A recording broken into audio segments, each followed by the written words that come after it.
Não acabou nem a primeira fase da Copa do Mundo de 2018, mas já dá para afirmar. Até 2022, seleção com 5 títulos mundiais, amigo. Só o Brasil.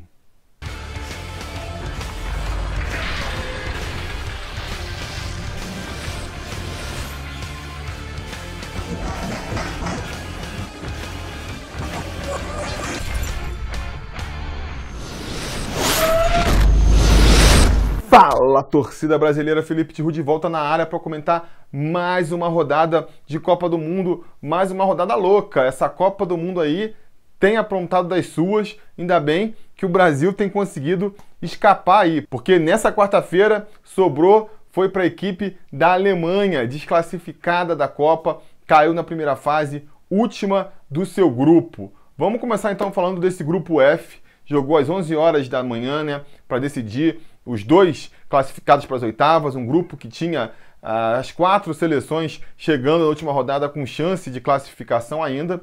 Eu fui assistir o jogo da Alemanha e a gente viu um jogo, uma Alemanha jogando novamente muito mal, né? Jogando assim, eles têm a posse de bola, conseguem levar com facilidade a bola para o ataque, mas chega lá, falta criatividade, falta talento, eles ficam rodando a bola perto da área adversária, mas não consegue criar nenhuma jogada mais efetiva, tenta um cruzamento, o cruzamento é ruim, se tenta um chute de fora da área, o chute vai mal também.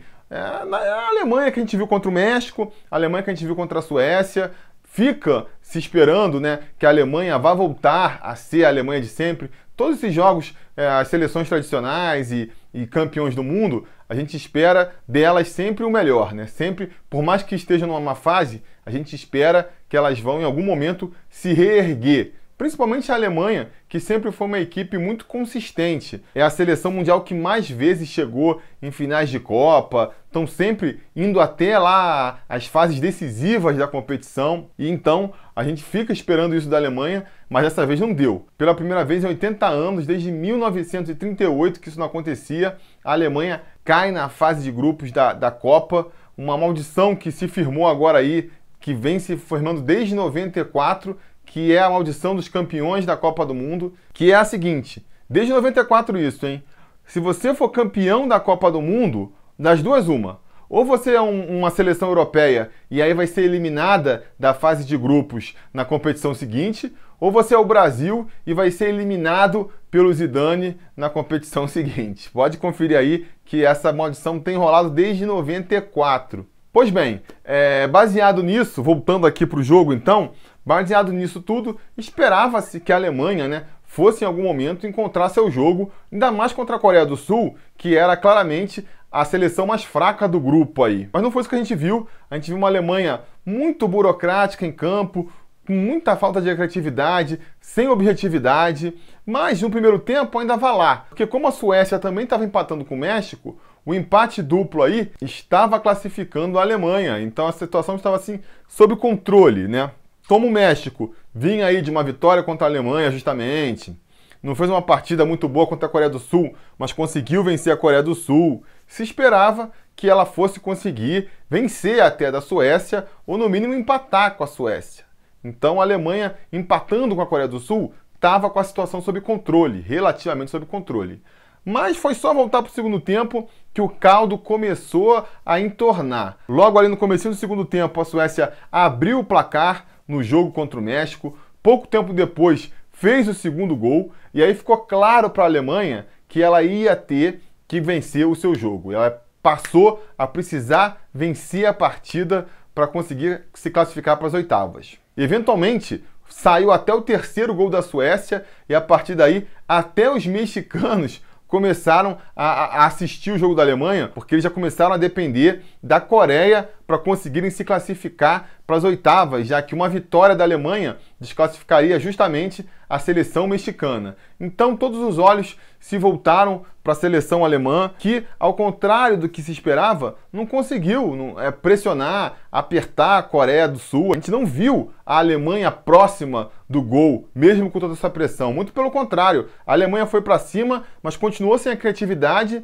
acabou abrindo espaços lá atrás, e quem teve a chance de abrir o placar muitas vezes foi a Coreia do Sul que desperdiçou chances incríveis. Poderia ter abrido o placar muito antes do que abriu, né? Porque foi só lá nos acréscimos, então, que lá num cruzamento para a área, o Toni Kroos acabou tocando a bola sem querer para o jogador coreano que abriu o placar. Num primeiro momento, pensou-se que, porque foi um chute que veio da esquerda de um coreano, a bola foi para o meio da área, o Toni Kroos tocou nela e jogou para o atacante, então o juiz marcou um impedimento, mas aí foi acionado o árbitro de vídeo e lá pelo árbitro de vídeo eles viram, para esses lances, a arbitragem aí, o VAR é excelente, porque não tem dúvida, né? Você viu lá, claramente houve um toque mudando de direção do Toni Kroos, então não havia impedimento, marcou o gol para a Coreia e aí a vaca foi pro brejo, né? O Neuer chegou aí lá para frente, feito um louco para tentar empatar, virar o jogo nos acréscimos, era muito difícil. Deixou o gol completamente desprotegido, então num contra-ataque a Coreia conseguiu. A Coreia que vinha desperdiçando tanto contra-ataque, sem goleiro pelo menos, eles conseguiram fazer aí o segundo gol, venceram a Alemanha por 2-0 e com isso a Alemanha terminou na última colocação do grupo. Olha só, a Alemanha não só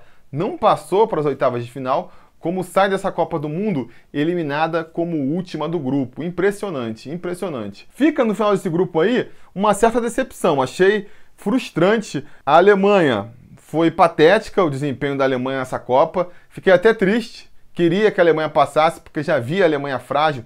Queria pegar eles nas oitavas para devolver o 7-1. Não ia devolver o 7-1, mas às vezes uma vitória por um 3-0 já servia, em parte pelo menos, como vingança pelo 7-1, não vai rolar porque eles nem competência para passar de fase tiveram. O México, pô, também foi... O México é isso, né? Os caras, eles vêm, parece que vão fazer uma festa, parece que agora que o México vai finalmente subir de categoria no ranking das seleções mundiais, vai entrar pro clubinho mais seleto de seleções a serem temidas, mas aí eles sempre fazem esses papelões aí, que nem foi hoje, perder de 3-0 da Suécia, uns gols, vou te falar, que golzinhos que o México tomou, né? A Coreia do Sul também hoje não deu para ficar com orgulho não, perdeu muito gol na cara, acaba aí que dessa rodada do grupo F, só quem se safa, pelo que eu vi, foi a Suécia, que pelo menos fez 3-0, muito em função da fragilidade do México, né?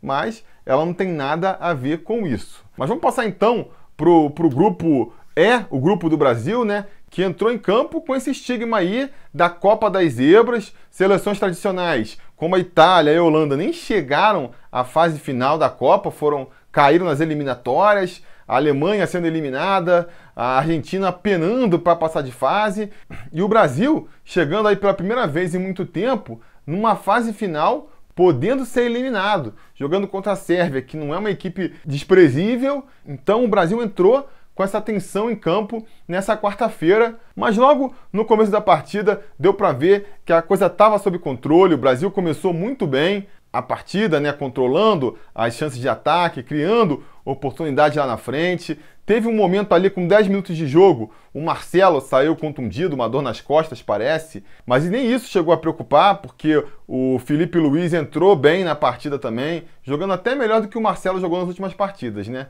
Tem que ver como é que é a situação do Marcelo, ainda é o titular da posição com certeza, mas o Felipe Luiz entrou bem na partida de hoje, fazendo uma partida ali decente. Enfim, o 0-0 já estava classificando o Brasil, então em um momento o Brasil ficou ameaçado de cair, de ficar de fora das oitavas de final, né? Conseguiu abrir o placar ainda no primeiro tempo, num belíssimo lançamento do Felipe Coutinho, craque da equipe, o craque da Copa até aqui, fez um lançamento perfeito para o Paulinho abrir o placar, e isso só deixou a partida ainda mais tranquila para o Brasil, a classificação ainda mais encaminhada. Talvez até por isso o Brasil voltou para o segundo tempo num ritmo ainda mais lento, tranquilo com o resultado, com a situação que se desenhava. Isso fez a Sérvia crescer um pouco no jogo, o Brasil deixou a Sérvia atacar um pouco mais, criou umas chances de perigo ali na defesa brasileira, mas logo também ali, quando a situação parecia que estava ficando boa para a Sérvia, o Brasil foi no escanteio ali, batido pelo Neymar,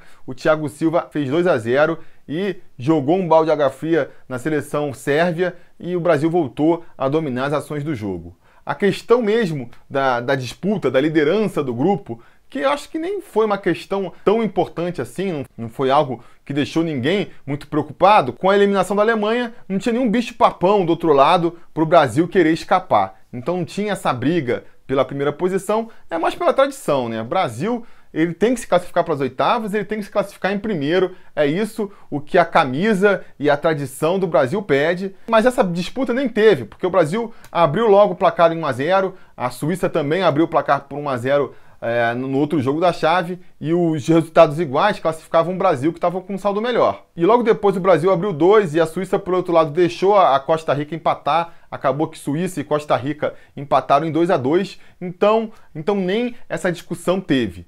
Analisando o jogo do Brasil, se a gente for falar em números, se a gente for falar no placar da partida, no andamento, jogo tranquilo para o Brasil, classificação tranquila, não há com que se preocupar. Se a gente for analisar o time em campo, eu acho que ainda precisa de melhoras. Esse time do Brasil precisa se soltar um pouco mais se a gente quer ambicionar aí trazer o Hexa para casa. Porque o time está jogando ali, respeitando o esquema tático, jogando coletivamente até bem, mas individualmente eu estou sentindo que peças que tinham que brilhar aí não estão brilhando. O Neymar, nessa partida, nem ficou caindo tanto, né? Não ficou forçando tanto a falta, que nem a gente viu nas outras partidas, então melhorou um pouco o seu futebol, mas ainda deixou a desejar. Sinto ele uma necessidade também de se provar, depois que já estava 2-0, buscando muito gol para tentar se reafirmar. Enfim, tem que resolver isso aí, porque não está jogando tanta bola assim. O Willian não fez uma boa partida de novo. Gabriel Jesus, para mim, tem que ser barrado, não está fazendo uma boa atuação. Então, do meio para frente ali, só quem está resolvendo a parada mesmo é o Felipe Coutinho, o grande craque da equipe até aqui. Tem sido suficiente, mas até quando, né? Por melhor que seja o Coutinho, até que momento ele sozinho jogando aí vai resolver a parada? Espera-se, né, que toda a torcida espera, é que com o decorrer da Copa, esses outros jogadores aí vão se soltando e fazendo a equipe jogar um pouco melhor, jogar com um pouco mais de força. Acho que o Brasil vai ter tempo, porque o México, né, complica para o Brasil às vezes. O Brasil não tem um histórico muito bom contra o México, mas o México já mostrou que também não é uma equipe confiável, né? Esse 3-0 aí serviu para baixar a bolinha dos mexicanos e o Brasil deve ter um jogo mais fácil contra o México, mas aí depois nas quartas de final a coisa já começa a apertar. Então é importante que essas peças individuais do Brasil se encontrem logo, né? Mostrem todo o seu potencial aí, para a gente ver um Brasil jogando com cara de campeão. Porque o Brasil tá indo bem, tá conseguindo resultados, mas não tá aquele Brasil com cara de campeão, né? Se serve de alento, não tem nenhuma seleção que a gente olha e fala, cara, vai ser difícil de barrar isso aí. Mas enfim, vamos passar para os jogos de quinta-feira então. Quinta-feira, a última rodada da fase de grupos. No final do dia, já vamos saber todos os confrontos das oitavas, então vai ser aí um dia interessante. Às 11 horas da manhã, a gente vai ter a definição do grupo H, que tem Japão, Senegal liderando com 4 pontos, a Colômbia logo em seguida ali com 3 pontos e a Polônia já eliminada com 0 ponto. Bom, como estão na frente, Japão e Senegal só precisam empatar para conseguirem se classificar para a próxima fase. O Japão vai ter a vida mais tranquila, porque vai enfrentar a Polônia já eliminada, por mais que eles vão jogar com vontade, não é que a Polônia vai entregar, vai jogar a toalha porque já eliminou, porque a gente já viu vários exemplos aí de que na Copa todo jogo vale, mesmo que você não possa se classificar, você quer vencer, você quer fazer um gol em Copa, as seleções querem fazer bonito. Então o Japão vai ter um adversário que vai jogar sério, com certeza, mas que já mostrou aí pelos últimos resultados, após ter perdido de Senegal e da Colômbia, não é das equipes mais fortes da competição. Se o Japão quer realmente passar de fase, tem que no mínimo conseguir um empate contra a Polônia, é o mínimo que se espera. No outro jogo, que é o que eu vou assistir, entre Colômbia e Senegal, aí sim esse jogo vai ser mais interessante. Porque o Senegal também tem a vantagem do empate, mas a Colômbia, na minha opinião, tem apresentado o melhor futebol do grupo. Perdeu do Japão na primeira rodada, mas muito por causa da expulsão logo aos 3 minutos de jogo, eu vivo falando isso aqui, e fez um futebol também muito interessante contra a Polônia, não tomou conhecimento da Polônia, aliando a habilidade dos seus jogadores, né? O Quadrado, o James Rodrigues, há uma entrega muito grande da equipe, os caras estão realmente se doando em campo, então tem sido um futebol bonito de ver. Vão entrar para essa partida com a pressão de ter que vencer quando o juiz apitar o início do jogo, eles vão estar eliminados, então vão ter que jogar com essa pressão de ir atrás do placar e vamos ver como é que o Senegal vai se sair diante da Colômbia aí. Senegal que tem mostrado um futebol interessante também, mas longe de ser tão empolgante contra o futebol da Colômbia. Eu acho que nesse grupo aí, o que vai acontecer? Japão e Polônia vão empatar, vou botar ali os dois empatando em 1-1. E Colômbia e Senegal, eu acho que a Colômbia vai atropelar o Senegal aí e vai chegar, vai passar em primeiro do grupo. Vou botar a Colômbia vencendo o Senegal por 2-0. E aí, finalmente, às 3 horas da tarde, a gente vai ter a definição do último grupo, o grupo G, que vai ter o jogo de 2 eliminados já, o Panamá e a Tunísia, um jogo que acho que não vai chamar a atenção de ninguém que não seja nem da Tunísia nem do Panamá. E que eu vou falar aqui, eu vou chutar só para dizer logo, e a gente se livrar logo desse, que a Tunísia vence. A Tunísia mostrou um futebol um pouco mais consistente que o Panamá, então acho que a Tunísia vai conseguir vencer esse jogo aí por 1-0 e vai fazer a festa lá com a sua torcida e vai acabar por isso mesmo. E o outro jogo aí do grupo, entre Inglaterra e Bélgica, apesar de ser um confronto entre seleções já classificadas, fica aí o desafio de ver Bélgica e Inglaterra pela primeira vez na Copa, jogando com um adversário aí mais difícil, né? Que possa fazer alguma frente, porque Tunísia e Panamá se mostraram muito frágeis, equipes que serviram para fazer só um jogo treino para Inglaterra e Bélgica. A briga, teoricamente, dessa partida seria para ver quem passa em primeiro do grupo. Só que muita gente está falando é que tanto Bélgica quanto Inglaterra tendem a ficar mais satisfeitos com a segunda posição mesmo. Porque olha o chaveamento aí da fase final da Copa do Mundo. Olha como que ficou a distribuição das seleções aí. Você sabe, né? Você vai para um lado ou para o outro da chave e essas duas chaves só vão se encontrar na final. De um lado, numa chave, a gente tem Uruguai, Portugal, Brasil, França e Argentina, de seleções mais fortes. Do outro, a gente tem a Espanha, que está mal das pernas, e aí quem passar em segundo de Bélgica e Inglaterra. Tem até agora definido Espanha, Rússia, Croácia, Dinamarca, Suécia e Suíça. Quer dizer, tá mais vantajoso passar em segundo do grupo G do que passar em primeiro. Então esse confronto aí e esse primeiro teste de seleções que a galera tá esperando pode acabar sendo frustrado porque as duas equipes podem ficar assim, fazer o jogo mais planejado, entrar com um pensamento mais prático nessa partida e resolver que não fazem tanta questão assim de terminar em primeiro.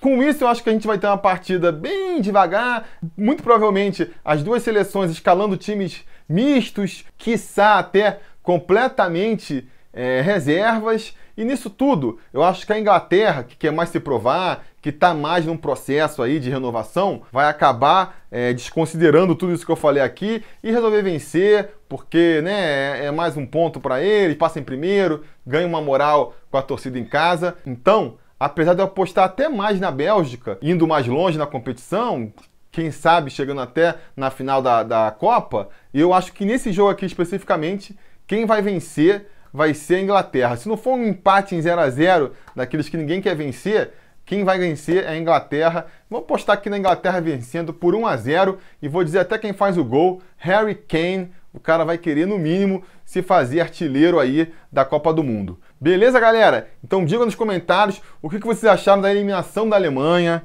do jogo do Brasil. Vocês acham que a Bélgica pode entregar o jogo para escapar de Brasil, de França, de Argentina? Diga nos comentários, tem muita coisa para comentar nessa rodada de hoje. E não se esqueçam de voltar amanhã, porque vocês sabem, né? Na Copa do Mundo aqui, no Sobre Vasco, todo dia tem vídeo falando aí, que é o Sobre Copa, esse especial da Copa. Beleza? Posso contar com vocês? Espero que sim. A gente vai se falando.